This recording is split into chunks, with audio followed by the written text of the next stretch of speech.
Resident Evil 7 is already a contender for Game of the Year for me, but I wasn't really that impressed with the first batch of DLC. And now a few weeks after that was released, we have the second batch of DLC, Banned Footage Volume 2. But is this the DLC that we have been waiting for, or is it more overpriced content?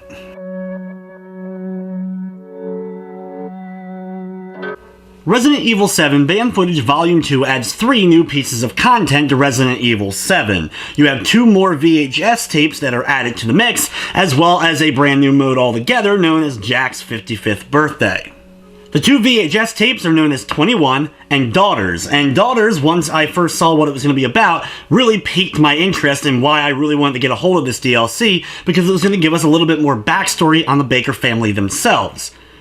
The 21 DLC, though, was actually surprisingly pretty fun. It's basically like a game of blackjack done in the Saw universe.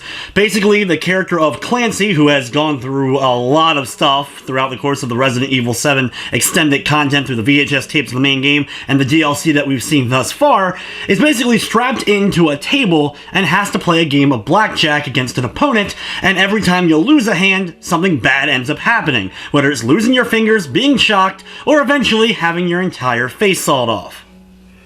The 21 VHS is broken up into 3 different versions of it. You start off with, of course, the main base version. You'll get the basics of the game itself, as well as the interaction between Clancy and Lucas. If you're a fan of Lucas, 21 adds a bit more dialogue and character to him overall. Basically, the game starts off with you being dealt 2 cards, and your goal is, of course, to get the closest to 21 without going over. The difference, though, between this and regular blackjack is that there's only 11 cards at play, 1 with each number going from 1 to 11, and you and your opponent are using the same deck. So there's a lot of strategy involved. It's pretty easy to follow, because you'll know that if you need that 5 in order to hit 21, but your opponent already has a 5 on his side of the table, you're not going to be able to get to that specific number, so you have to decide whether or not it's worth taking another hit to get another card, or should you just stay where you are. Once you win the first set of matches, you then get the addition of trump cards to go along with the game, and now these really end up changing up the game, because basically you can either force your opponent to draw a card, you can put back whatever card they just drew, put back whatever card you just drew, so if you ended up going bust, you can throw back the number you just drew. You can also summon specific number cards from the deck at a given time, and a few other things that end up really changing the overall gameplay and just adds more depth to it and makes it a pretty fun experience. Once you complete the base game, though, you're also going to get the Survivor and eventually Survivor Plus, where you have to play against a series of opponents and, of course, end up surviving. And you get unlockables through the course of play, getting more specific trump cards that can end up coming into the game once you end up unlocking them. The only issue is the initial story part of 21 isn't necessarily all that long. A lot of the bulk time will be spent in the Survivor and Survivor Plus. It took me about 30 minutes or so in order to initially complete 21. Then there's the Daughters VHS, which is really cool, seeing the events in the Baker house before the whole thing ends up transpiring. The house itself is, of course, not in disarray during it, because it happens prior, so you kind of get like a nice cleaner version of what the house normally would look like while they were living there before Evelyn ends up showing up. The beginning of it starts off with Jack showing up with Evelyn, and thus it starts to unfold. You're playing as Zoe, the daughter of the Baker family, and after getting the initial kind of setup, you're basically gonna have to try to escape your family. This VHS plays very similar to the one in the main game where you were playing as Mia trying to escape from Marguerite and keep hidden. So if you're familiar with that, you're mostly going to be running and hiding, not blasting your way through enemies, though there is a way to defend yourself. You can find a specific item in order to help you out a little bit, but for the most part it's just running and hiding and get away from the family members. While I don't want to spoil too much about it, there really isn't much to spoil. It's really incredibly short. In fact, before you can even blink a few times, it's already over. Like, the plot starts to get rolling, and then you're done, and it's over. There is 2 endings. There is a bad ending and the true ending, which leads more into the events of Resident Evil 7 itself. And to get the true ending, you will have to explore a bit more, that is for sure, but it's mostly just interacting with a couple of more objects than you would initially during the bad ending kind of run. Overall, it was about 20-25 minutes at most, and that includes the opening cutscene, which takes at least 1 or 2 minutes in order to get initial control of Zoe. Where I spent a bulk of my time, and where you'll probably end up spending a bulk of your time if you pick it up, is the Jack's 55th birthday part of the DLC. They had a lot of fun with this one, that is for sure. It's basically you running around grabbing food items and feeding them to Jack in order to satisfy his hunger meter. You have a time limit where you're trying to get an S, A, B, or C rank, and you have that by filling up the meter faster or slower. In it, you're actually playing as Mia, which is kind of cool, and it's broken up into 6 different levels, though honestly it's only 3. You start off with the part of the house that's just the kitchen and the attic and that kind of area. You have the testing center area where Lucas kind of hung out, and then you have the main house itself, which gives you pretty much most of the Baker residence to kind of run around in. And once you complete that, you will then go to a harder version of that initial part of the house, a harder testing center, and then finally a harder main version of the house. Unlike with Ethan Must Die, where items were kind of randomized, it was like one-hit death, here you have a normal health bar and you have a bunch of items at your disposal inside of your item box. You can start off by going there, picking which items you're going to want into your inventory, and then initiate the actual timer by going through one of the barriers at the entrances to the area where Jack is hanging out.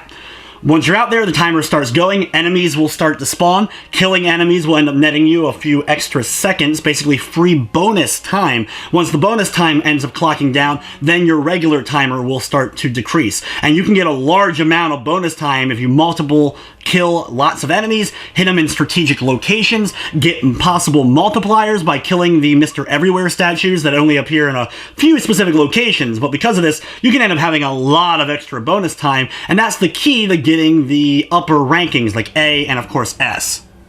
Items are not randomized here though, and that's the big key, is playing through it a couple of times, you'll start to memorize whatever the best route is in order to get through, find more items, and be able to get back to Jack quicker.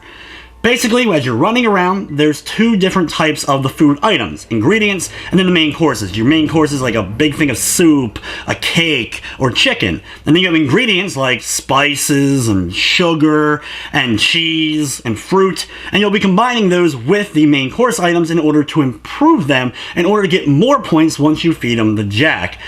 Basically, this is where you're going to be able to get the most amount of points out of it. I have to say my favorite part of this, though, is the Baker Family Special, which is where you combine sugar with a pile of garbage.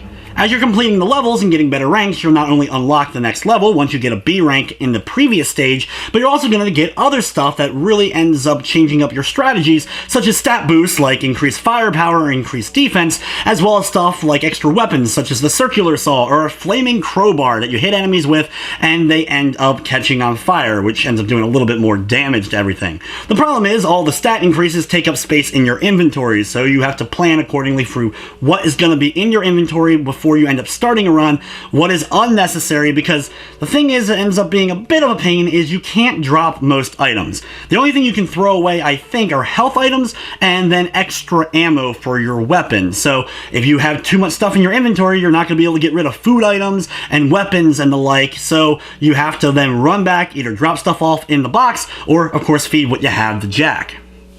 One of my favorite parts about this mode, though, is the extra guns, the blue and the red guns. These are guns that you only get for a handful of seconds, but they're very powerful. Either a really extreme rapid fire that also increases your base speed, so you can run around like crazy real fast for about 30 seconds and just mow over a ton of the molded that are coming to get you. Then you have like the blue gun, which is a more powerful shot, and this also will allow you to build up a ton of that bonus time, which is once again essential for getting higher ranks.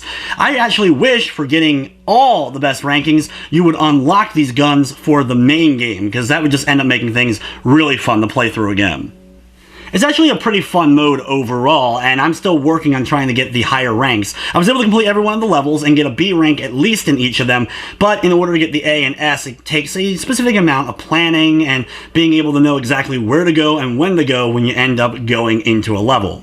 One minor complaint is, just like with the main game, when you start it up for the first time or you end up loading up a previous save, it takes a while to initially get into the game. That's the case here with each one of the levels in the birthday DLC. So basically, when you beat one level and then decide to go to the next one, you have to wait through quite a long loading screen to finally actually be able to play.